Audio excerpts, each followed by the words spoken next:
Through her shingle Pretty Matches Productions, Sarah Jessica Parker is executive producing Kim A. Snyder's The Librarians, one of 91 films in Sundance's 2025 premieres lineup. The feature documentary follows a group of librarians, dubbed freedom fighters, who have resisted book bans in Texas, Florida, and beyond. It is produced by Snyder, Jana Edelbaum, and Janique Robillard, and exec-produced by Parker, Pretty Matches co-founder Allison Benson, and Maria Cuomo Cole. It's about the librarians across our country who've been fighting against these book bans, Parker explains to Variety at the Red Sea Film Festival. They have been standing up to the ideology that prevents children from having access to certain books, and they have put their own lives and their families' lives at risk, but they have not backed down.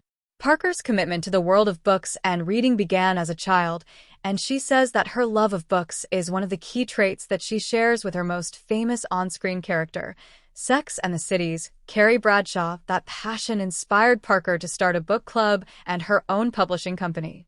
It also recently led to her recent appointment to the judges panel of the prestigious UK Literary Award, the Booker Prize. Parker became aware of The Librarians through producer Edelbaum Beyond Utopia, Escape from North Korea.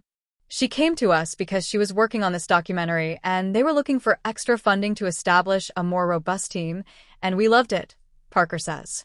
The documentary feature follows the work of the Freedom Fighters movement, founded in October 2021 by Texas school librarians Becky Calzada, Carolyn Foote, and Nancy Jo Lambert, after Texas lawmaker Representative Matt Krause targeted 850 books to be removed from the state's libraries, leading to bans on books such as Catcher in the Rye and To Kill a Mockingbird.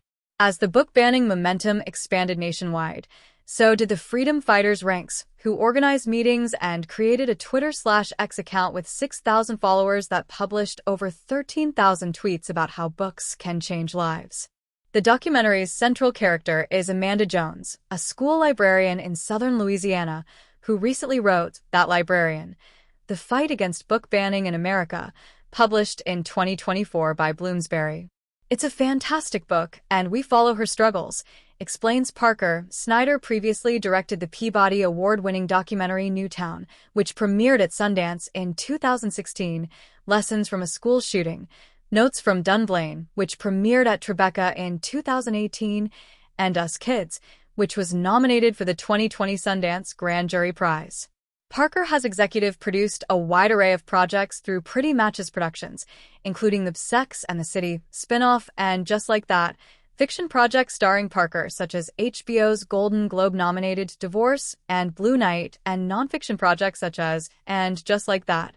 The documentary, 2022.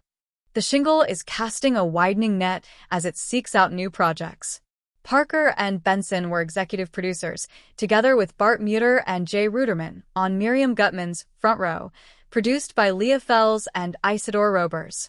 About a group of Ukrainian ballet dancers in exile who cast a frontline soldier who lost both his legs in a battle on the Ukrainian border with Russia, the film premiered at the 2024 Doc NYC Film Festival.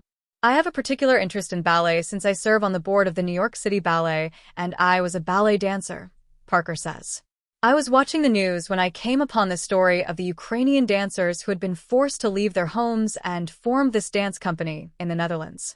I shared the story with Allison and we did some research and found out there was a film crew with them, so we jumped into the project. When this Ukrainian soldier joined the company, the documentary took on a life of its own. It's pretty exquisite. Parker says she has acquired adaptation rights to several books, including one for a limited series, and is ramping up development on other projects. In addition to the show, we currently have a bunch of non-scripted documentaries, 2 scripted projects, and a movie that we're going to do next year.